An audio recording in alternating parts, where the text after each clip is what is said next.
NIFT exam में unconventional uses एक ऐसा टॉपिक होता है जो बहुत इंपॉर्टेंट होता है। So hello everyone, I am Parvati, your design mentor. आज के सेशन में हम प्रीवियस ईयर के क्वेश्चन को सॉल्व कर रहे हैं जो 2024 में एनआईएफटी में आ चुका है। सबसे पहले हम समझते हैं कि हमारा अनकन्वेंशनल यूजेस में क्या आया था। तो यहाँ पर आपको ब्रोकन कर्व बोले गए थे, जिनके एनी 4 आइडियाज आपको यहाँ पर ड्राइंग करना था एंड प्रॉपर इन्हें एक्सप्रेस करना था। तो यहाँ पर जो हमारे आइडियाज़ हैं, हम ट्राई करेंगे कि हर एक आइडियाज़ को हम कुछ अलग तरीके से यहाँ पर रिप्रेजेंट करें। एंड येस, यहाँ पर आपके आइडिएशन के साथ साथ आपका जो ड्राइंग का पार्ट होता है वो भी उतना ही इम्पॉर्टेंट होता है। तो ऐसा नहीं है कि आपका आइडिएशन यदि बहुत स्ट्रॉन्ग है बट यदि आपने ड्राइंग एवरेज करी है तो मार्क्स आपको उतने ही अच्छे आएंगे। आपको दोनों में ही बैलेंस करके चलना है।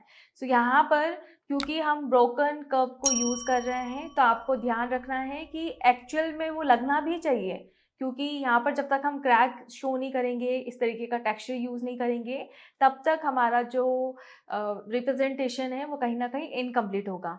तो फर्स्ट यूज़ जो हम यहाँ पर दिखा रहे हैं वो कैंडल होल्डर दिखा रहे हैं। आपने देखा होगा कि कप के साथ में एक प्लेट भी अवेलेबल होती है, तो हम यदि दोनों को ही यदि स्टिक कर देते हैं एंड इस तरीके से उल्टा रख सकते हैं तो यहाँ पर हम बहुत अच्छे से कैंडल को होल्ड करते हुए शो कर सकते हैं। आपके एनआईएफटी एग्जाम में मटेरियल के टेक्सचर्स की आपको बहुत अच्छे से स्टडी करनी है, क्योंकि ये इस तरीके के टॉपिक्स में काफ़ी काम आता है। इवन ये सेम आपको आपके प्रोडक्ट डिज़ाइन में भी काम आएगा और सेम आपको सीन क्रिएशन में भी काम आएगा। तो इसे बहुत अच्छे से आपको प्रैक्टिस करनी है। यहाँ पर आप देखेंगे कि ड्राइंग से हम कितना अच्छा हमारे छोटे से या बेसिक आइडिया को अपग्रेड कर सकते हैं। तो आपको ध्यान रखना है कि हम ऐसा नहीं है कि एक ही यहाँ पर कप को शो करें। आप इस तरीके के 2 लेआउट भी बना सकते हैं। जैसे आपने देखा होगा कि मैं साइज के साथ में यहाँ पर प्ले कर रही हूँ, प्लस मैंने यहाँ पर 2 प्रॉपर कैंडल्स को शो किया है। यहाँ पर ये 3D कंपोजिशन का भी काम कर रहा है, जो आप स्टार्टिंग में आपने फाउंडेशन में कवर किया है, तो इसका ध्यान रखिएगा। देन नेक्स्ट जो हमारा आइडिया है वो एक आर्टिफिशियल प्लांट होल्डर का है, या आप इसे स्कल्पचर बोल सकते हैं, जिसमें हमने एक के ऊपर एक कर्व्स को रखा हुआ है एंड यहाँ पर देन लास्ट में हम प्लांट्स को ऐड करेंगे। यस, प्लांट और प्लांटेशन वाला जो आइडिया होता है ये बहुत बेसिक होता है, बट क्योंकि हम यहाँ पर ड्राइंग के थ्रू इसे बहुत अच्छे से अपग्रेड वर्जन में शो कर सकते हैं, जिससे हमारा जो मार्क्स है और ज़्यादा आ सकता है। तो आपको ध्यान रखना है कि हम उतना ही बेसिक आइडिया को अच्छा दिखा सकते हैं यदि हमारा बहुत अच्छा है। नेक्स्ट आते हैं, हमारा ये जो प्लांट वाला पार्ट है, इसका फाइन वाला जो पार्ट है हम एंड में करेंगे।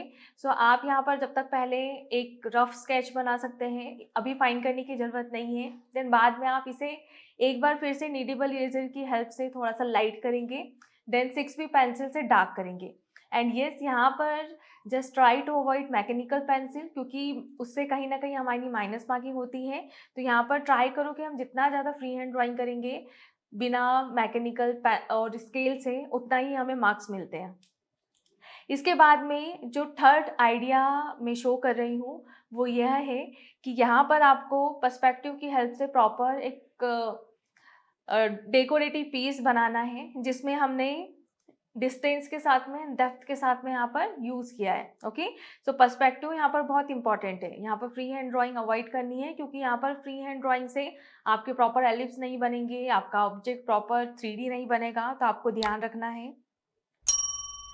नेक्स्ट, इसके बाद वाला जो ऑब्जेक्ट आप आइडिया ले सकते हैं वो लैम्प का हो सकता है। अब सबके यहाँ पर आइडियाज डिपेंड करता है, राइट। यहाँ पर मैं आपको अप्रोच करना सिखा रही हूँ कि कितना हम क्रिएटिव यहाँ पर थिंकिंग रख सकते हैं, क्योंकि एक्चुअल में एनआईएफटी यही मांगता है। तो आपको ध्यान रखना है कि हम क्रिएटिव के साथ साथ हमारा आइडिएशन उतना ही अच्छा होना चाहिए एंड ड्राइंग उतना ही अच्छा होना चाहिए। एंड में आपको कुछ इस तरीके से आपकी जो ड्राइंग है उसको फाइन करना है। मोस्टली स्टूडेंट क्या करते हैं, अनकन्वेंशनल यूसेज बहुत बेसिक टॉपिक होता है लेकिन मार्क्स उतना ही कवर करता है। तो यही हमारे जो क्वेश्चन होते हैं वो हमें 30 to 40 मार्क्स के आते हैं एनआईएफटी में। आपको ध्यान रखना है कि हम इसे बहुत अच्छे से अटेंड करें। और प्लस यहाँ पर आप कलर भी कर सकते हैं। आपको एनआईएफटी में हर एक क्वेश्चन में कलर करके आना है, इसका ध्यान रखना है। इसी तरीके की प्री वाई क्यू के लिए आप हमें फॉलो करिए, सब्सक्राइब करिए। Thank you everyone for watching the video.